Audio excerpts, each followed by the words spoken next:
Ons gesels oor hardloop. 2 weke gelede het ek met u ook gepraat oor hardloop. As jy dit gemis het, asseblief, dit is op YouTube, jy kan gaan luister na die boodskap. Het is belangrik om daarna te gaan luister, want hierdie is deel daarvan. Dit val so by mekaar in. Daar was enige groep vriende. Pelle, soos hulle nou in vandagse taal praat, né?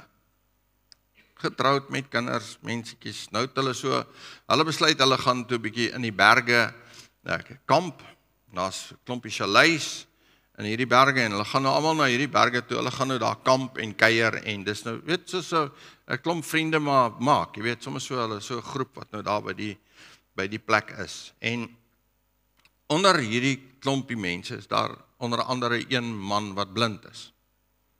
Nou, hy is redelik okay, want hy kom goed oor die weg met sy loopstok en met die omgewing, en sy vrou is daar, sy help hom altyd, en so dis redelik okay. En in 'n tyd wat het so 'n bietjie rustiger was, toe gaan sit 2 van hierdie manne so op die rand van die afgrond, en hulle kyk af onder na die dam en die goeters, jy weet, hier is nou net afgrond hier voor hulle. En hulle sit en lekker en gesels, soos nou pelle maak en gesels, jy weet, oor die lewe en oor al die goeters wat aan die gang is en so aan. En hulle hoor 'n geluid, so tik, tik, tik. Ek het 'n stokkie, laat ek sommer hom gebruik. Julle weet ons nou, as die blinde ouens loop so. Hulle hoor nou die geluid. En nou sit en kyk hulle so om, en hulle sien, daar kom Kobus aangestap. Ek sê maar, dis Kobus. Okay, met sy stokkie. En hy kom aangestap. Lekker rustig, hy stap 'n bietjie rond, hy het sy stokkie, hy voel heel okay, hy is gewoond om te loop. Nou sit die 2 manne nou hier op die rand van die afgrond, nou kyk hulle so, nou sê die een vir die ander een, daar's Kobus. Ja, waar toe gaan hy? En nou is die afgrond daar, en Kobus is besig met sy stokkie. Hy is happy, hy is in die natuur, hy hoor die voeltjies, die gesuis van die wind, al die goedjies wat mooi is en lekker is. Nou het hy sy stokkie, nou stap hy nou maar. Nou sit die 2 nou en kyk nou na mekaar. Die een vra vir die ander, dink jy ons moet hom waarsku? Dat daar's 'n afgrond daarvoor? Nee, sê die ander, nee. Want dan gaan jy nou, eintlik vir hom sê, hy is blind, hy kan nie sien nie. Hy sê, maar as ons hom nie waarsku nie, gaan hy afvoeter daar. Nee, los hom. Jy weet hoe voel blinde mense, of mense wat gebroken is, of weet, jy moet nie die hele tyd vir hulle wys na die goeters nie. Dit maak hulle self bewus, en jy weet, mense hou nie daarvan nie. En Kobus is maar met sy stokkie besig om te loop. Hy hoor nie hulle nie, hy kan hulle nie sien nie.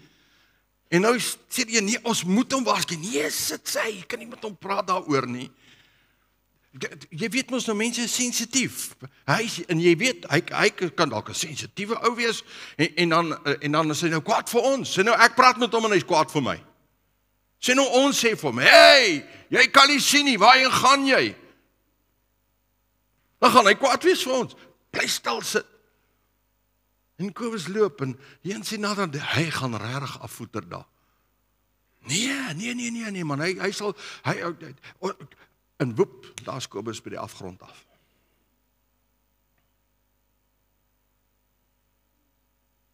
Ek weet nie hoe ver het hy geval nie, maar hy is af.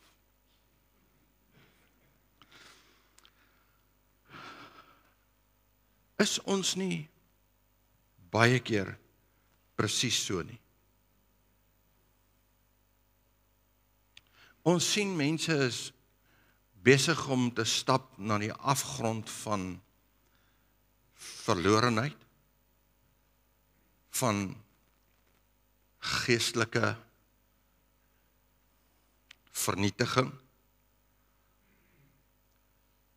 Maar as gevolg van wie ons is, bly ons stil. En ons sê niks. Ons weet ons moet, maar ons is nou miskien gaan hy geafronteer voel. Want miskien is dit beter dat hy geafronteer voel as wat hy afvoeter hier. Miskien is dit beter dat hy kwaad is vir my as wat hy afval by die afgrond. Is dit nie logies nie? Maar sien, ons het 'n geneigtheid om nie logies te dink oor hierdie goeders nie. En ek en jy moet gaan sit en ons moet eers 'n bietjie net vir mekaar iets uitsorteer. Daar's 'n weg wat vir mense reg lyk. Nou, ek het nou voorlaaste week gepraat oor seksuele immoraliteit. En ek het 'n lys vir julle gemaak van wat dit is. Dis 'n klomp goed, nie net een ding nie, dis 'n klomp goed. Nou, een of ander tyd, almal van ons wat hier sit, word daardeur geraak. Deur seksuele immoraliteit. En ons is een van twee kampe. Of ek is die een wat seksuele immoraliteit pleeg, so ek leef nie in lyn met God se woord nie, die eerste een. Of ek is iemand wat iemand ken wat so leef. Nou dit kan 'n vriend wees, dit kan 'n vriendin wees, dit kan 'n buurman wees, dit kan jou oor kan die pad wees, dit kan familie wees, dit kan naby wees, dit kan kinders wees, dit kan ouers wees, dit kan broers en susters wees. En ek weet hoe hulle leef en wat hulle leef, met ander woorde hulle leef seksueel immoreel. En dit raak my op 'n manier. Hoeveel keer het mense al na my toe gekom en my kom sit en vir my gesê, ons soek raad, hoe moet ons die situasie hanteer? My dogter, wat nou in 'n Christelike huis groot geword het, in die kerk groot geword het, wat die Here dien, wat 'n wedergebore kind van God is, wat gedoop is met die Heilige Gees, hierdie kind van my, het nou 'n ouetjie ontmoet, en sy saam met hom gaan intrek, en hulle bly in dieselfde woonstel in die Kaap, of in Johannesburg, waar ook al. En wat moet ek doen? Nou die ouer, wat moet ek doen? Moet ek my kind stormloop en vir haar vertel hoe krom en skeef sy nou met haar gedagtes en haar wêreldjie leef en hoe verkeerd dit is in die oë van God, of moet ek net stil bly? Jy weet, moet ek al wat moet ek nou doen? En ek het al met ouers gesit wat sê, man, ek gaan hulle net afskryf. Jy kan nie so leef nie, dis teen God se wil, teen God se woord. Ek skryf hulle af. En ek het nog elke keer vir iemand gesê, nee, jy kan nie. Jy sien, broer en suster, ons moet dit een ding verstaan. Liefde. Liefde sê, ek het jou lief, maar ek hoef nie jou sonde lief te hê nie. Ek het jou lief, maar ek hoef nie jou leefstyl goed te keer nie. Ek het jou lief as 'n mens en ek gee om vir jou, en wat in jou lewe aan die gang is vir my ontsaglik belangrik, maar ek hoef nie jou leefstyl goed te keer nie. Ek hoef nie te bly sit terwyl jy besig is om na die afgrond te stap en jy gaan daar afval nie. Liefde sê nie ek moet my mond toe hou nie. Liefde sê reeds ek moet jou waarsku. Liefde sê reeds, dis wat liefde is. Ek gaan opspring en na jou hardloop en ek gaan jou gryp voordat jy afval. Ek kan nie na die tyd hier met my pel sit en sê, wel, Kobus is nou weg, maar ten minste het ons hom lief gehad nie. Want dis krom en skewe liefde. Dis nie God se liefde nie. En omdat die goed ons raak, broer en suster, ek sê, ek praat met mense, en die man is verskriklik bekommerd oor sy ma en pa, of sy ma eintlik, want sy het nou by, sy is 'n weduwee, en nou het sy 'n man ontmoet, en sy het nie net ontmoet nie, sy het ontmoet. Hulle ontmoet mekaar geheel daar in die kamer, lyk dit my. En nou het sy by hom ingetrek. Hy sê, wat moet ek maak met my ma? Ek wil, sy sê, ou tannie. Ou tannies doen nie hierdie goed nie. Dis soos wat al die kinders dink. Hulle kyk so na julle en sê, maar jy's oud man, jy. Wat gaan nou met jou aan? Maar, jy sien broer en suster, ons sit met die uitdaging van ons tyd waarin ons leef. Waar mense openlik leef op 'n manier wat hulle jare gelede nie sou gedoen het nie. Ek was 12 jaar oud, toe skei my ma en pa. Ek was so skaam om by die skool te kom en te moet sê my ouers is uit mekaar uit. Want dit was 'n ding van skaamte.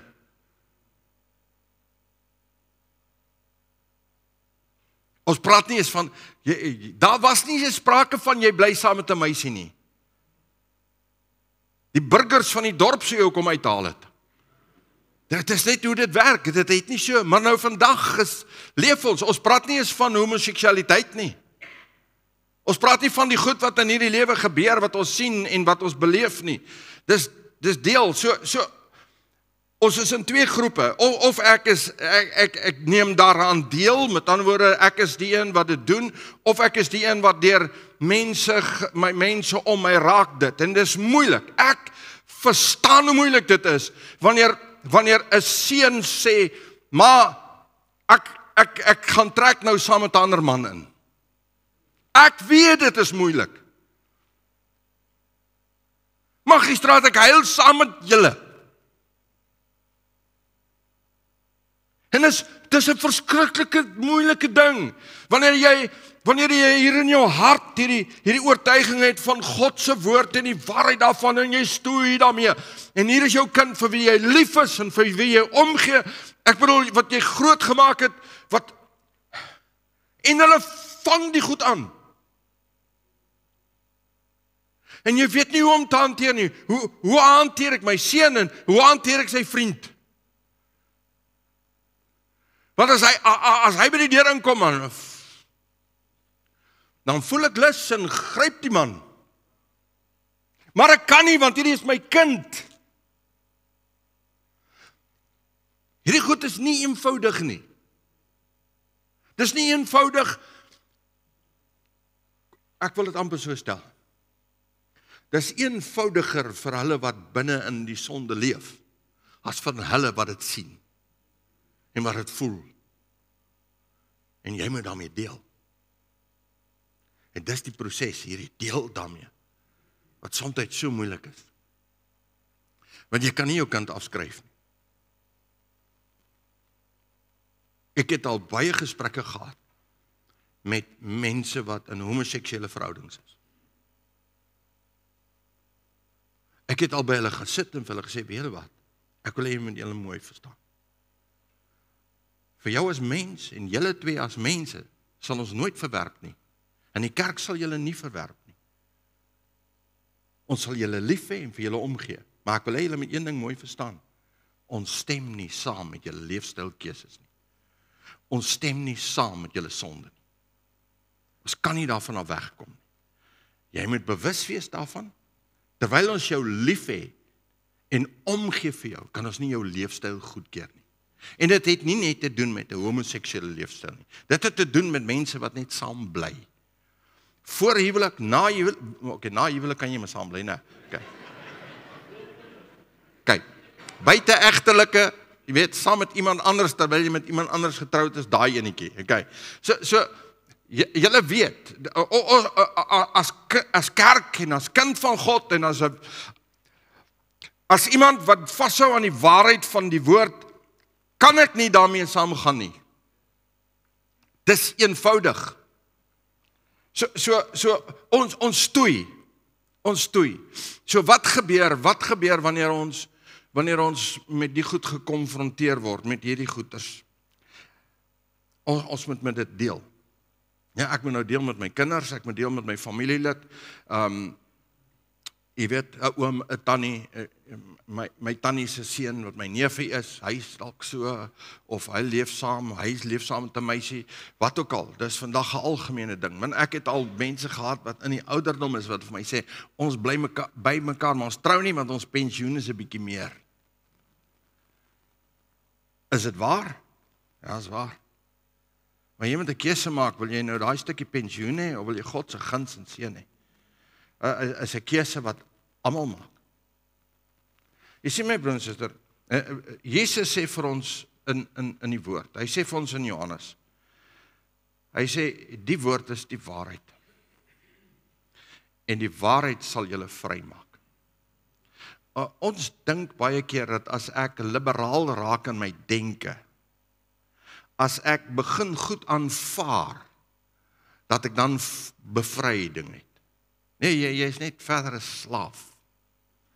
Die is die waarheid wat jou vrymaak. Jesus sê, wanneer hy bid, dan sê hy in sy gebed, heilig hulle in u waarheid.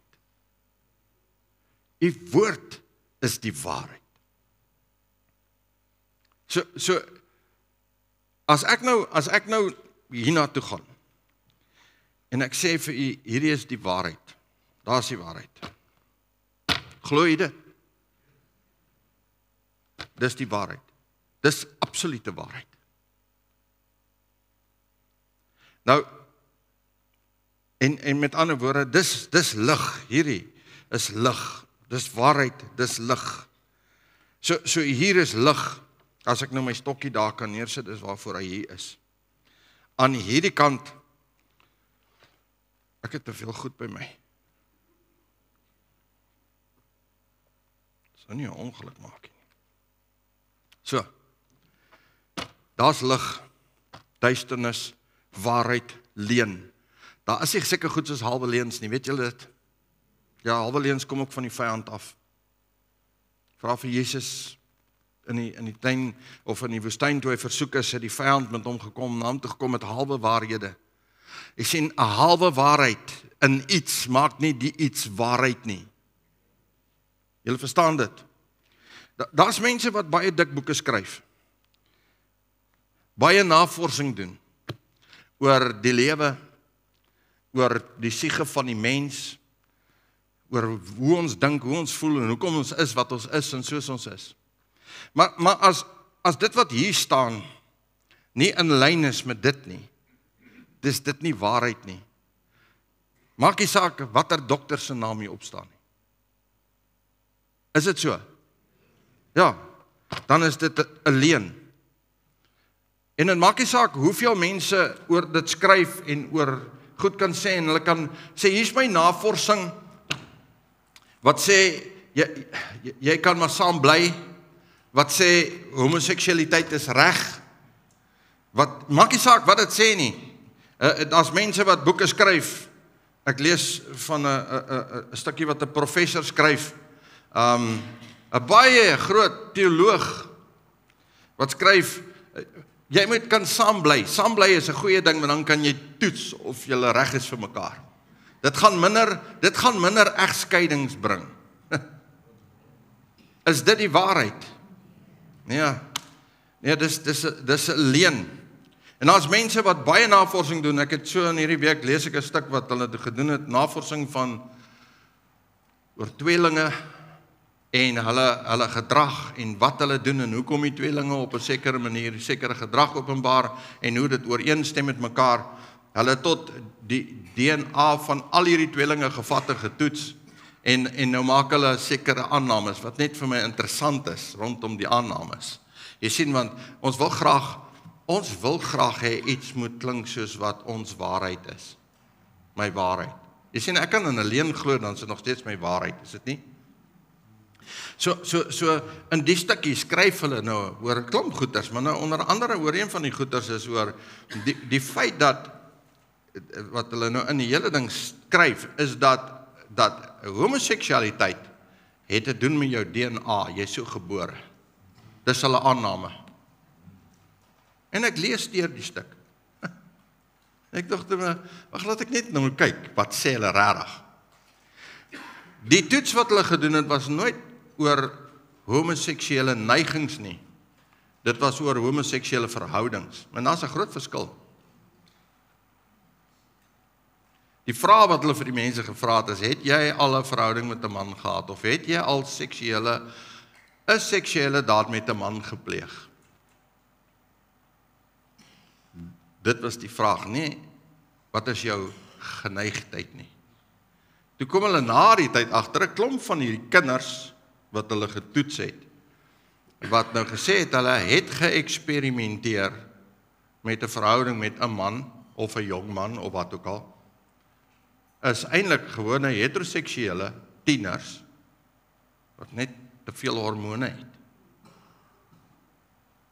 En die uitslag van die hele ding is dat 2,5% van mense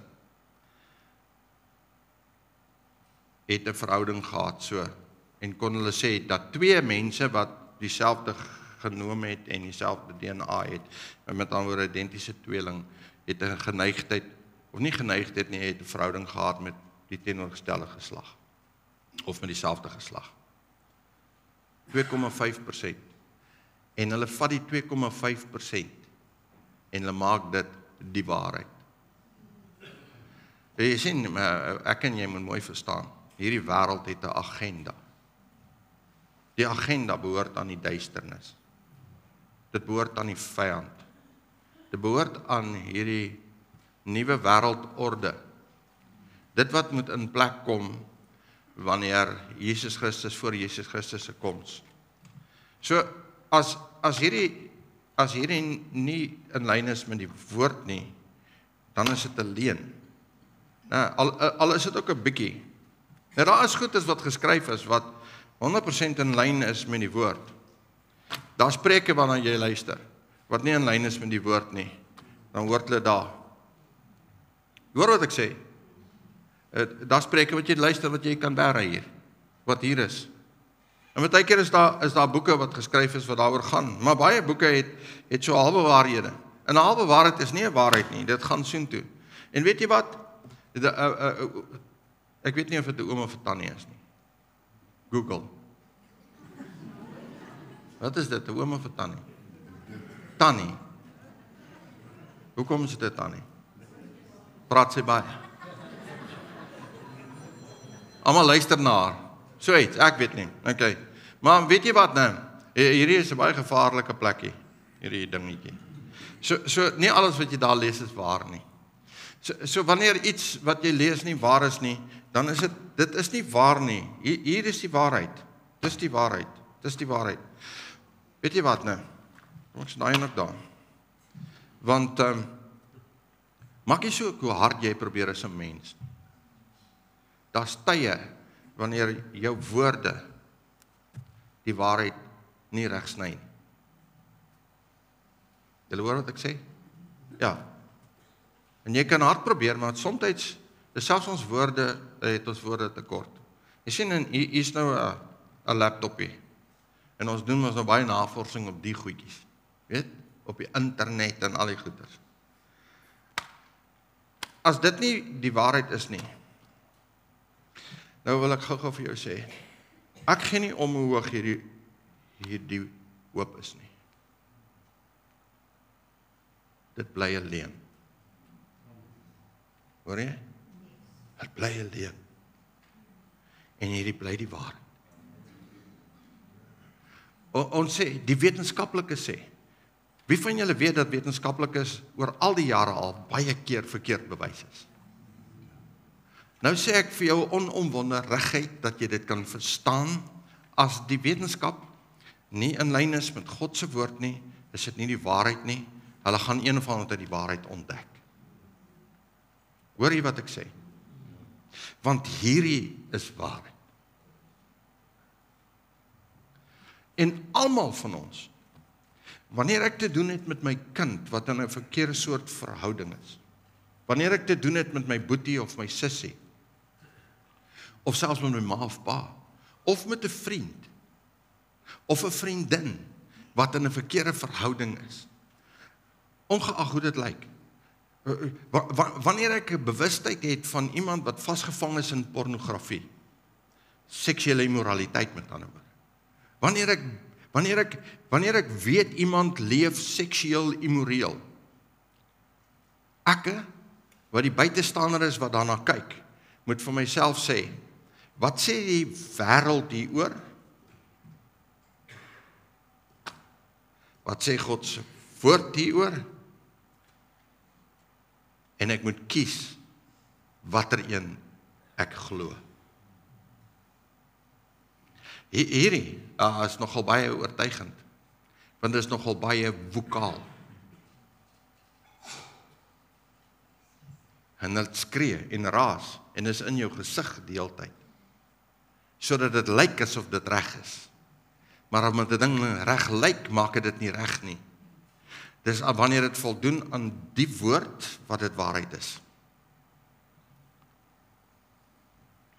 Spreuke 21 vers 2 sê vir ons, elke weg van 'n mens is reg in sy oë, maar die Here toets die harte.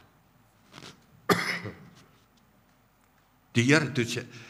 Broer en suster, weet jy wat nou, ek kan vir myself baie goed sê, ek kan myself om die bos lei, ons kan dit reg kry, maar jy kan nie vir Heilige Gees om die bos lei nie, jy kan nie vir God om die bos lei nie, jy kan nie vir die stil stem van Heilige Gees hier binnekant in jou om die bos lei nie, hy sal bly praat met jou. Ons het voor laaste week gesê, ek kan wel my hart verhard, ek kan my ore toestop, ek kan dit plat druk, want dit stem nie ooreen met wie ek is, of wat ek wil hê, of my begeertes, of my vleese bevrediging nie, stem dalk nie daarmee ooreen nie, maar dat is nog altyd net waarheid. So leef daarmee.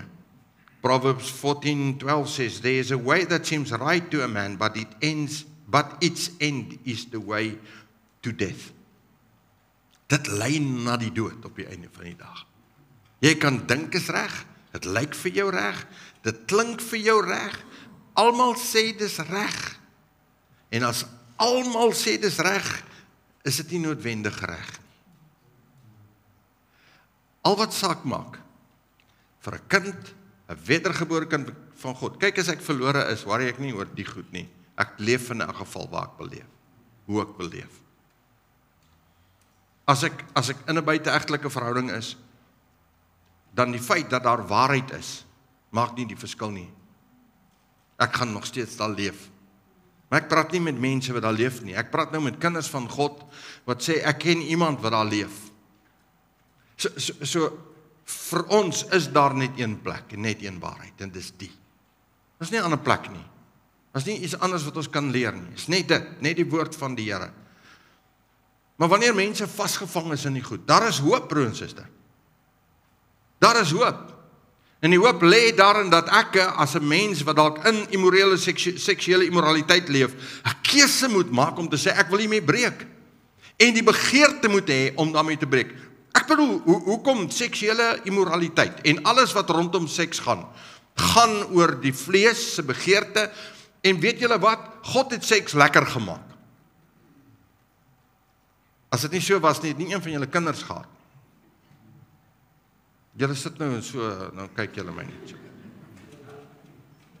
Die woord van die Here sê, hy het seks gemaak sodat ons dit kan geniet. Dis waarvoor dit daar is, vir 'n man en vrou en vervulling tussen daai twee, en om voort te plant. En die voortplanting moet aangenaam wees, anders sal ons dit nie gedoen het nie.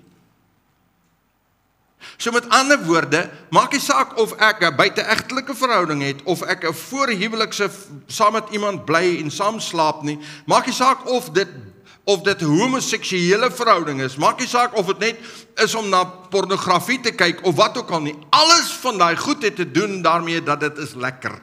En so lank, luister baie mooi vir my, so lank as wat dit lekkerder is, en daai lekkerder vir my 'n swaarder gewig het as die waarheid, sal ek by die lekkerder bly.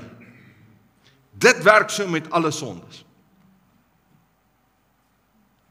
So omdat ek 'n kind van God is nie te sê dat ek hier bly nie.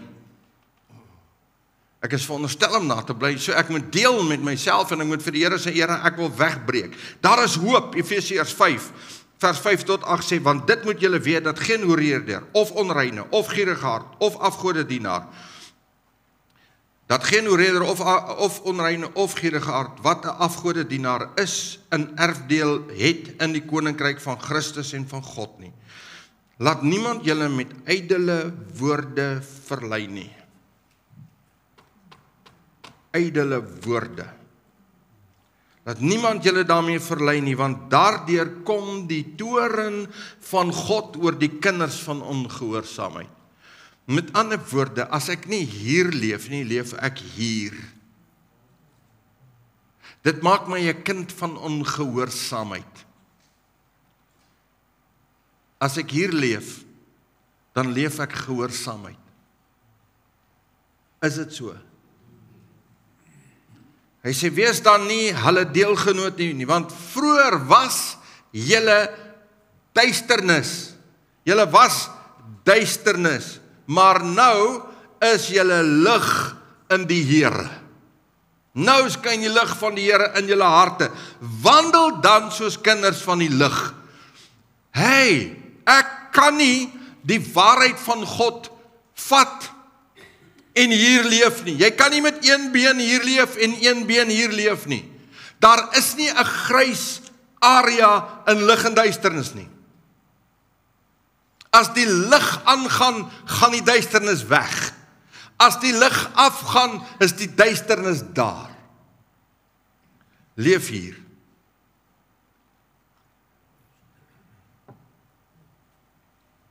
(1 Corinthians 6 verse 9 to 10 says, or do you not know that the unrighteous will not inherit the kingdom of God? Do not be deceived, neither the sexual immoral, nor idolaters, nor adulterers, nor men who practice homosexuality, dit sluit women in, nor thieves, nor greedy, nor drunkards, nor revilers, nor swindlers will inherit the kingdom of God. Dit klink vir ons verskriklik. Maar weet julle wat, die koninkryk van God is 'n heilige plek. Dis 'n plek van God se heerlike heiligheid. Hy sê, and such were some of you, but you were washed, you were sanctified, you were justified in the name of the Lord Jesus Christ and by the Spirit of our God. You were washed, you were sanctified, you were justified. Jy is skoon gemaak, man. Weet jy wat? Baie mense daar gelewe. Baie van julle het daar gelewe. Maar God het jou vergifnis gegee en vryspraak gegee en skoon gemaak en geheilig en gereinig deur sy bloed. Wat 'n magtige ding is dit nie? So broer en suster, dit maak nie saak wie in watter situasie leef met hulle lewe nie. Daar is hoop dat jy kan uit dit uitkom. Daar is 'n plek van genade, daar is 'n plek van barmhartigheid, daar is 'n plek waar Jesus Christus sy liefde aan ons openbaar, en kom staan en klop by die deur en sê, weet wat nou, ek gaan nie om hoe die mekaar jou huisie is nie, maar ek wil graag inkom. Ek wil graag inkom, ek wil saam met jou kom sit, want ek het jou lief en ek gee om vir jou. En ek wil jou graag eendag in my koninkryk sien, en ek wil jou daar hê, saam met my en by my. Nou God het voorsiening gemaak vir ons seksuele drifte, of seksuele drange, wat ook al jy dit noem, your desires and your drives. God het voorsiening daarvoor gemaak. 1 Korintiërs 7 vers 2 tot 5, lees ons hierdie gedeelte, maar vanweë die hoerery, moet elke man sy eie vrou hê, en elke vrou haar eie man. Die man moet aan die vrou die verskuldigde welwillendheid bewys. Ok, daai verskuldigde welwillendheid, wat hy daarvan praat, is net baie mooi woorde vir seks. Dis maar net wat hy sê. Hy sê met ander woorde, die vrou moet aan die man die verskuldigde welwillendheid bewys, net so ook die vrou aan die man aan die vrou, vrou aan die man. Die vrou het nie mag oor haar eie liggaam nie, maar die man net so het die man ook nie mag oor sy eie liggaam nie, maar die vrou. Onttrek julle nie aan mekaar nie, behalwe met wederzijdse ooreenstemming vir 'n tyd lank om julle aan vas en gebed te wy. Okay, so met ander woorde, 'n kopseer is nie verskoning nie. Julle weet dit nou, né? Ek is besig, daar's nie seker, net gebed, net sê hy, sê wanneer ons gaan saam met mekaar, en dan moet ons saam met mekaar ooreenstem hieroor. Dan as ons in gebed is, vas en gebed, nie net gebed nie, vas en gebed. Ok, hy sê met ander woorde, net vir 'n tyd lank, en kom weer by mekaar, sodat die Satan julle nie in versoeking kan bring deur julle gebrek aan selfbeheersing nie. Die woord God, Jesus, die woord verstaan, dat seksuele drang is 'n ontsaglike sterk ding binne in mense. En dit het die vermoë om jou krom en skeef te trek. Maar hy het die huwelik gegee en gesê, weet jy wat? Seksuele vervulling is gemaak vir die huwelik. So wanneer julle reg leef teenoor mekaar met julle seksuele lewe, gaan julle nie 'n probleem hê met die uitdagings van die vyand nie, met die versoekinge van die vyand nie. So maak seker dat julle met mekaar gesels en met mekaar deel. Ephesians 4:15 sê, rather speaking the truth in love, we are to grow up in every way into him who is the head, into Christ. Julle moet met mekaar praat, die liefde in waarheid. Ons het mos groot geword met die gedagte, jy praat nie oor seks nie. Is wel so, as jy die woordjie seks gebruik, is daar party ons wat bloedrooi raak. Net die woordjie alleen maak hulle bloedrooi in die gesig. Want weet jy net nooit daaroor gepraat nie. Jy het nie, jou ma het jou nie geleer nie, jy het by jou pelle geleer wat die goed is. Is dit so? Ja, ma's en pa's het, vandag leef ons in 'n moderne lewe, die lewe lyk 'n bietjie anders. Hulle leer vir die kinders al baie snaakse goed op skool. Baie snaakse goed. So luister ouers, die wat ouers is, die wat na die boodskap luister wat ek nou praat, of een of ander tyd luister. Moenie op die samelewing, die wêreld, die skool vertrou om jou kind te leer oor seks nie. Leer jy jou kind wat is reg en wat is verkeerd. Leer jy jou kind. Die wêreld gaan hom op 'n baie snaakse paadjie vat. So wat is die praktiese beginsels om my drif te beheer? 1 Tessalonisense 4 vers 3 tot 4 sê, want dit is die wil van God, julle heiligmaking, dat julle moet onthou van hoerery. En elkeen van julle moet sy eie vrou, om sy eie vrou te verkry in heiligheid en eer. Nie in hartstogtelike begeerlikheid, soos die heidene wat God nie ken nie. Dat niemand sy broeder in hierdie saak moet bedrieg en benadeel nie. Omdat die Here 'n wreker is oor al hierdie dinge, soos ons ook aan julle tevore gesê en getuig het. Ek het nie tyd nou om daarby stil te staan nie, maar jy kan miskien myself gaan lees. As jy gaan kyk hierso, hy sê daar in daai versie, omdat die Here 'n wreker is, né? As jy dit gaan lees in die Grieks, dan is dit in die Here nou. Hy sê nie God sal eendag daaroor wraak uitoefen nie. Nou. Is nou. Okay? Soos ons ook julle ook van tevore gesê en betuig het, want God het ons nie tot onreinheid geroep nie, maar tot heiligmaking. Ek kan nie leef soos ek wil nie. Ek kan nie maak soos ek wil nie. Ek kan nie doen wat ek dink is reg nie. Ek kan nie dink wat ek voel is reg nie. Ek moet dink en doen wat God sê is reg. Julle amens is min, maar dit is die waarheid. So, die hoofoplossing vir seksuele immoraliteit is seks binne in die huwelik.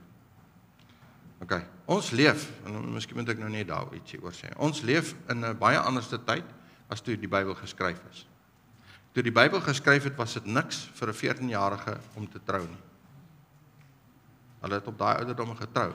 Wanneer die hormone begin snaakse draai mee loop, dan het hulle getrou. En met ander woorde, hulle het nie die uitdaging gehad wat ons mense vandag het nie. Jy is 'n seksuele wese met seksuele drange en behoeftes. Jy is so gemaak. Maar nou trou ons eers wanneer ons 30 jaar oud is, 32, 36 jaar oud is. Ja, wat maak ek met al hierdie jare se drange? Ek weet dit is moeilik. Maar hierdie bly waar. Bly hierdie waar? Ja, dit bly waar. Huweliksmaat moet word beveel om hulle seksuele verpligtinge na te kom. Ons het dit nou gelees in daai gedeeltetjie, en kommunikeer jou seksuele behoeftes met jou maat. Want dan word die huwelik is God se plan. Dis waarvoor dit daar is. Okay. Maak 'n kommitment om God se standaarde te handhaaf. Broer en suster, ek en jy moet kies. Ek sê weer, ons kan die wêreld kies en sy waarhede en hoe dit vir ons lyk, die gevoelens, die begeertes, die goed, of ek kies die woord. As jy hierdie woord kies, dan commit jy hiernatoe. Dit is jou lewe. Dis die waarheid, en jy maak 'n commitment om dit te volg. Dis so eenvoudig as dit. Jy kan, daar's nie 'n grys areetjie hier. Daar's nie net sekere bladsye wat ek weet aan mekaar plak en sê ek wil nie daai stukkie lees nie. Die woord is God se woord. Jesus sê, heilig hulle, Here, in u waarheid. U woord is die waarheid. Dis 'n commitment wat ek maak aan die woord van die Here. How can a young man keep his way pure? Psalm 119 vers 9. By guarding it according to your word. Om het te lei, te loop, met ander woorde guarding, om wag te hou oor my lewe, om dit hiervolgens te lewe. So, maak 'n besluit, op wiese standaarde gaan jy lewe? Joune of God se? Kom ek vra vir jou 'n vraagie. Wie weet die beste oor die lewe? Ekke of God? Wie weet wat is die beste pad vir 'n mens wat hy moet loop? Ons of God? Natuurlik, God. So God sê sekere dinge oor seks. Hy sê sekere dinge oor seksuele immoraliteit. Hoekom? Miskien is dit net omdat hy weet wat in die lewe aan die gang is. En omdat hy weet presies wie en ek en jy is, en wat ons nodig het om by heiligmaking en reinheid en skoonheid uit te kom. Dis die pad wat ek en jy veronderstel is om te stap. Beheer jou denke. Hierdie koppietjie is 'n gevaarlike plekkie. Dis hy wat ons op die moeilikheid. Dis hy wat ons by moeilikheid uitbring. Spreuke 4 vers 23 sê, bewaak jou hart meer as alles wat bewaar moet word, want daaruit is die oorspronge van die lewe. Dit bepaal die lewe, wat jy dink. Ja, is 'n gevaarlike plekkie. Proverbs 23 verse 19 says, Hear my son, be wise and direct your heart in the way. Jy maak die keuse om te sê, Here, ek wil beheer kry oor my denke. Ek wil nie nonsens bedink nie. 2 Timoteus 2 vers 22, maar vlug vir die begeerlikhede van die jonkheid en jaag na die geregtigheid, geloof, liefde, vrede, saam met die wat die Here uit 'n reine hart aanroep. Jaag daarna. Jy wen en verloor die oorlog teen seksuele immoraliteit hier binnekant. Hier in jou kop. Wat jy dink. En die vyand weet dit, so hy stel van ons strikke, sodat ons goed sien wat ons nie moet sien nie.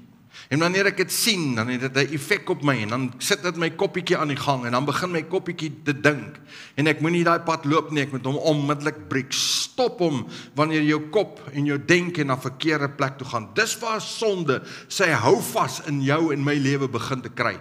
Hier wat ons dink. Maar jy kan wen deur gebed. Jy kan wen deur tyd met die woord te spandeer. Saturate yourself with the word of God. Maak jou vol met sy woord. Dis deel van jou beskerming, jou bewapening van jou denke en jou hart en jou siel en jou gees. Matthew 26:41 says, Watch and pray that you may not enter into temptation. Watch and pray. The spirit indeed is willing, but the flesh is weak. Ek en jy het nodig om ons te bekragtig, sodat ek kan staande bly. So bid, stoei, sit die oorlog aan die gang met daai begeertes wat nie van God kom nie. Beklei daarteen, maak die keuse om te sê, Here, ek wil nie op hierdie manier leef nie. Ek wil vrykom, ek wil skoon kom, ek wil rein kom, en God sal jou help. Hy is nie magtelose redder nie, hy is 'n verlosser en 'n vrymaker, een wat kragtig in ons gees inwerk, maar jy moet dit wil doen. Wanneer hierdie waarheid van God se woord swaarder begin weeg as jou begeertes en wat vir jou lekker is, dan sal jy begin doen wat hierdie woord sê. So vra die Here om jou daarmee te help. Monitor jou media inname. Johannes 6 vers 30 sê, en hulle sê vir hom, watter teken doen u, sodat ons kan sien en u glo? Jy sien, mense werk met sien en glo. So, jy kan nou maar kyk, weet julle wat, ek raak so vies vir hierdie videoetjies, wat mense aanstuur oor goed. En as jy net 'n klein, net so 'n bietjie logika gebruik wanneer jy kyk, dan sal jy agterkom, Hierdie is 'n AI gegenereerde video hierdie. Hierdie is nonsens. Dis nie die waarheid nie. Moenie alles glo wat jy sien nie, man. Vra die Here om 'n wag voor jou oë te sit, om jou te help en jou te beskerm. Luister na die stem van die Heilige Gees wanneer jy na goed kyk. En baie van daai goed is baie goeie boodskapies en mooi goeders, maar die inligting wat daar gegee word en dit die beelde is nie waarheid nie. So maak seker dat jy die waarheid weet het. Die media prop ons vol met hulle agendas se goedjies. Sit die TV aan en sien. Ons het dit ons nog gesien. Ek weet nie wie van julle het nou die Amerikaanse verkiesing toe dit nou plaasgevind het dopgehou nie. En die verskillende mediahuise wat in Amerika is. En nie net daar is nie, ons sien dit in die Midde-Ooste op hierdie oomblik, in Israel en al die verskillende organisasies wat 'n klomp, wel, dis politiek, so dis nie dwaalleer nie, maar ek leens, ja, dankie vir die woord, wat 'n klomp leens verkondig en versprei en hulle maak dit op en hulle versier dit mooi. Ek wil daar's verskillende maniere hoe jy foto neem wat 'n beeld uitdra wat glad nie die beeld is nie. Dan dink ek myself, maar kan mense dit nie raak sien nie? Nee, ons sien dit nie raak nie want ons wil dit graag glo. Jy sien jy glo wat jy wil glo. Ezekiel 43 verse 11 says, "And they are ashamed of all they have done. Make known to them the design of the temple as its arrangements. It exists and its exits and entrances. That is its whole design, and make known to them as well as its statutes and its whole design and all its laws. And write it down in their sight, so that they may observe all its laws and all its statutes and carry them out."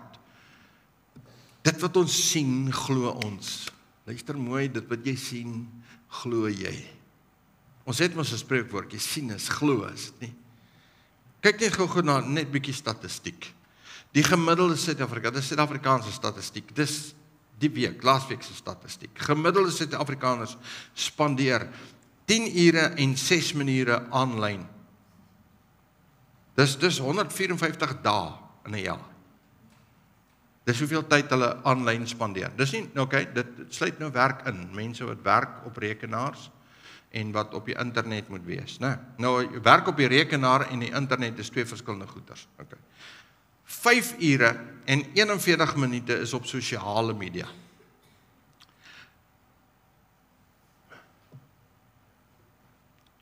Dis nou per dag, hoor. So mense spandeer 5 ure 41 minute op sosiale media per dag. 8,2 miljoen mense kyk meer as 20 uur TV 'n week. 8,2 miljoen mense. In Suid-Afrika kyk meer mense TV byvoorbeeld as in Amerika. Want hulle het rekenaars en is aanlyn en daai tipe van goeders. Die nommer 1 sosiale media gebruiker in Suid-Afrika is die ouderdom 25 tot 34. Ou sou dink is die tieners, maar dis hulle wat net bietjie ouer is. Die nommer 2 sosiale gebruiker is 18 tot 24 jaar oud. Broer en suster, as jy so baie tyd spandeer op sosiale media en op die internet, watter invloed het dit op jou lewe? Want alles wat jy kyk, ons praat ons nou, deesdae praat hulle van death scrolling. Julle weet wat's dit, né? Wanneer jy so deur een video na die ander video hardloop, so. Ek weet nie, of jy op of links of regs hardloop, maar in 'n geval. Iewers te hardloop jy heen met die goed. So jy gaan so van die een na die ander een. Hulle noem dit death scrolling, want jy hou nooit op nie. Want daar's altyd nog iets. En binne in dit, en daar's 'n hele wetenskap rondom die goeders, hoekom dit so werk. Maar weet jy wat, elke boodskapietjie wat daarin geflits word, wat gesê word, of dit leens is of waarheid is, word ingeneem. En dit gaan lê iewerster. En dit bou soke laagies van kennis in jou hart op. Kyk genoeg na die leuen, dan glo jy hom naderhand. Jy raak dikvellig vir hom en dis naderhand nie meer 'n leuen nie. Is dit snaaks as jy die nuus kyk en hulle vertel van nog iemand het 400 miljoen rand gesteel? Ek bedoel, jy weet, toe ek nou jonger was, ek het nie eens geweet wat is 400 miljoen rand nie. Ek kan nie 'n ding jy kan tel tot daar nie. Of, dis net hierdie onsaglike ding. Mense steel nie meer 'n miljoen rand nie. Ek weet nie eens of die polisie sake ondersoek wat miljoen rand gesteel is. Want is net 400 miljoen rand. Nee, baie keer is sommer biljoene rande. Maar weet jy wat? Ons het al so gewoond geraak daaraan. Dis nie meer snaaks nie.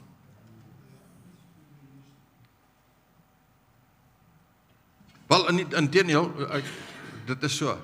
Die media wys dit nie eens meer nie, want dit is nie meer nuus nie.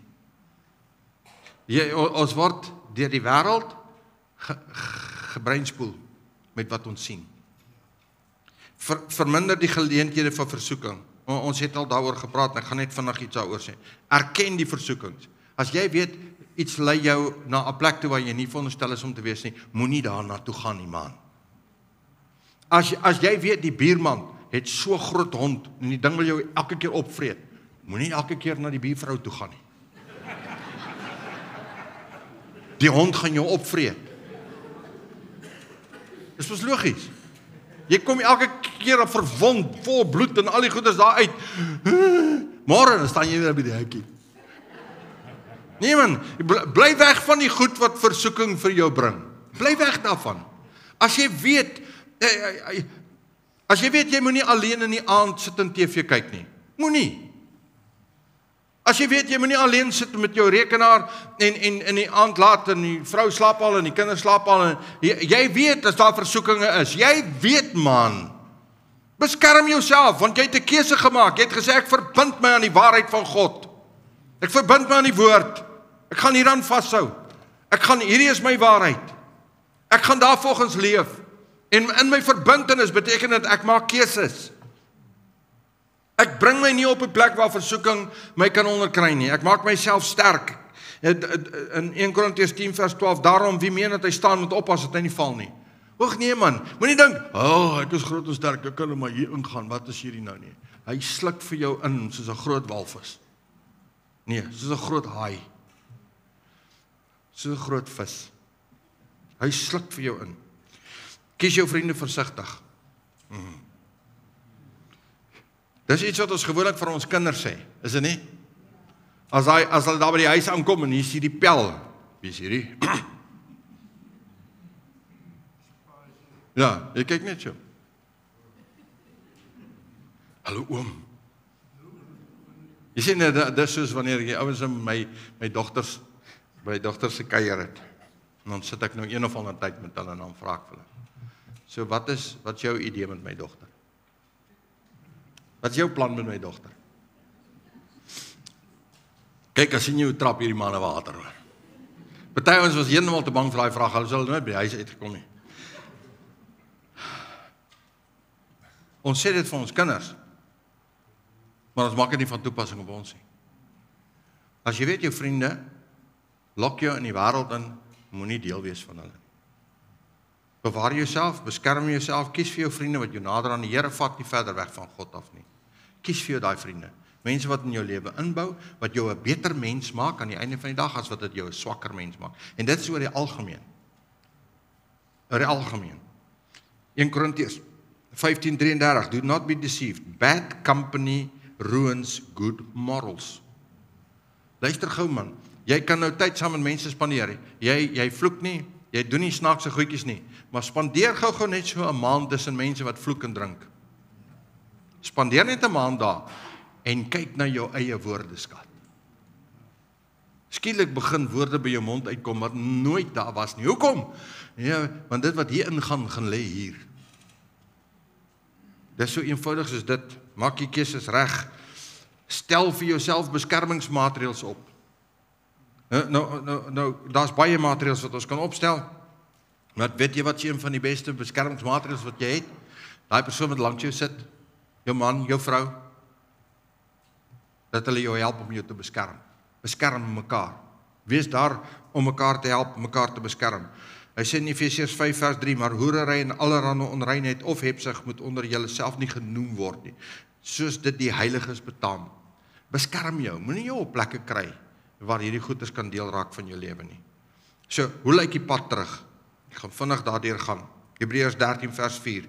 Let marriage be held in honor among all, and let the marriage bed be undefiled, for God will judge the sexually immoral and adulterous.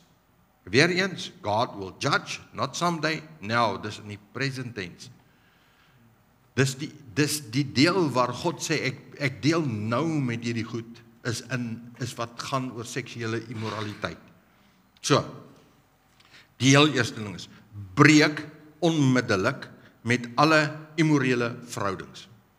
As jy een of ander immorele verhouding het, en jy is ernstig om te sê, Here, ek wil saam met U die pad loop, ek wil reg lewe, breek daarmee onmiddellik. Moenie sê môre nie. Jy gaan vanaand saam met die tannie in die bed klim. En julle gaan saam met mekaar kuier vanaand. En al wat jy môre aan gaan dink is, hoe lekker het ons gisterand gekuier. Terwyl jy 'n keuse maak om saam met God op pad te stap, breek, maak klaar daarmee en sê ek stop hierdie verhouding. En as jy nou baie lief is vir iemand en jy, man, trou dan met mekaar. Maak dit reg soos God wil hê dit moet wees. Breek alle seksuele immoraliteit onmiddellik. Maak nie saak wat dit is nie. Breek daarmee. Moenie dit stukkie vir stukkie los nie. Jy weet, dit is soos iemand wat graag wil ophou rook. En nou sê hy, ek rook nou 3 pakkies 'n dag. Nou gaan ek net 2 pakkies 'n dag rook. En dan eenetjie, 1 pakkie. Jy gaan dit nie los nie. Jy moet deel daarmee. Ek sê weer vir jou, luister mooi vir my en ek gaan dit nou net herhaal, dis die laaste keer wat ek dit sal herhaal.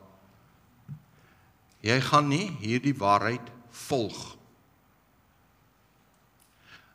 as dit nie vir jou belangriker of sterker of groter is as die lekkerte van die sonde nie.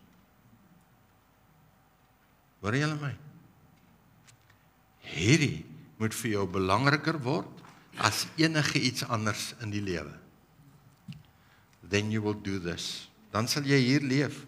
Dan sal jy daai pad begin loop en die regte dinge doen. Bely jou sonde. Dit is eenvoudig. As jy sonde gedoen het, bely dit. Kry vergifnis. Vra vergifnis. Ontvang daai vergifnis. Maak dit deel van jou lewe. Receive that forgiveness. Maak dit joune. Herfokus op jou huwelik. Herfokus op jou heiligmaking. Herbevestig jou commitment aan die Here. Want daar's geen belangrike verhouding wat jy het as jou verhouding met jou vrou. Daai huweliksverhouding met jou vrou nie. So, fokus daarop. Maak jou vas aan daai verhouding met jou vrou. Herfokus daarop. Herfokus op jou heiligmaking, op die keuse wat jy gemaak het om die pad saam met die Here te loop. En laastens, vra hulp. Vra hulp. Praat met die Here. Here, kom hernuwe my denke dag vir dag. Kom bring elke reg opnuut, elke dag in my hart die begeerte om skoon en rein en heilig te leef. Ek wil nie met sonde leef nie. Ek wil nie verkeerd leef nie. Maar kry mense om jou, wat jy kan vertrou, met wie jy kan deel, wat saam met jou kan bid, met wie jy kan praat en sê, ek struggle met hierdie ding. Hoe kry ek dit uit? Bid saam met mense wat jy kan vertrou, wat saam met jou kan bid. Ons het nie die krag. Man, as jy die krag gehad het om te breek, het jy lankal het gelos, want jy weet dit is verkeerd. Maar jy het nie die krag nie. So jy het mense om jou nodig om jou te help om daarby uit te kom. Help. So los alles net so en hardloop. Weg van seksuele immoraliteit. En broer en suster, as jy mense ken wat daar is en daar leef, met liefde, help hulle om nie by die afgrond af te gaan nie. Help hulle. Dis nie liefde wanneer jy stil bly. Dis nie liefde nie. Kom ons doen wat reg is. Wat God se woord vir ons leer, wat is die regte ding om te doen? Ons verwerp nie mense nie, nooit nie. Het maak nie saak hoe krom of skeef jy is nie. Maak nie saak wat jy aangevang het of nie aangevang het. Ons verwerp nooit 'n mens nie. Ons het lief, soos wat Jesus lief het. Jesus het nie gesê, ek het die Christene en die mooi ouetjies lief nie. God het gesê, want so lief het God die wêreld gehad. In sy diepste en vuilste sonde. Daar waar hulle spartel in die gemors van hierdie lewe. Dis waar hy ons lief het. En dis waar ek en jy mense lief het. En ons moet daai liefde wat ons het na hulle toe draai en net sê, Here, help my om so lief te hê, dat ek 'n mens kan help om by 'n plek uit te kom waar hulle regtig in oorwinning kan leef. Waar hulle regtig kan vry wees, want u woord sê, die waarheid sal hulle vrymaak. Vertrou God se woord. Deel met jouself. Dit is nie 'n maklike pad nie, maar deel met jouself, met jou mense, met liefde. Daar is hoop. Daar is. Kom ons maak ons oë toe en bid ons saam. Vader, dankie vir die woord. Dankie dat U ons leer. Dankie dat U ons help. Ek eer U en ek loof U en ek prys U daarvoor. U is genadig, Here. Broer en suster, miskien sit jy vanoggend hier en jy het 'n vriend, 'n kennis, 'n familielid, iemand naby jou, dalk iemand wat ver van jou af is. En jy weet hoe hulle leef en wat hulle doen. En jy weet dat dit nie in lyn is met God se wil en die woord van die Here nie. Ek gaan nie hier oordeel nie, niks daarmee te doen nie. Die woord van die Here sê ons moet mekaar vermaan. En dit is vir jou moeilik. Miskien is hulle naby jou, miskien sukkel jy hiermee. Miskien het jy 'n stoei tussen waarheid en die leuen van die wêreld en van, ja, miskien stoei jy met dit. Ek wil graag net saam met jou bid. Ek wil Vader vra om net vir jou te kom help. Vir jou woorde te gee. Geleentheid te gee. Om met liefde die waarheid van God te vertel en te sê en te leef. Vir jou kinders, vir jou ouers, vir jou broer, jou suster, familie, vriende. Dat ons regtig hulle sal lief hê. En omdat ons hulle lief het, Jesus vir hulle wys. En die pad van vergifnis en vryspraak vir hulle wys. En as dit nodig is, waarsku. Geef ons baie keer net die moed nodig om dit te doen. Here, kom help ons daarmee. Ek wil graag saam met jou bid. So ek vra net, maak almal se oë toe asseblief. Dit baie keer is dit 'n sensitiewe ding vir ons. En ek wil nie jou skaam maak of enigiets nie. So maak almal net julle oë toe. As jy wil ek met saam met jou bid, net daar waar jy sit, wil nie net jou hand opsteek en jy kan hom weer laat sak as jy klaar is. Here sien al die hande wat opgaan. Nog iemand? Ek kan my weer hand laat sak.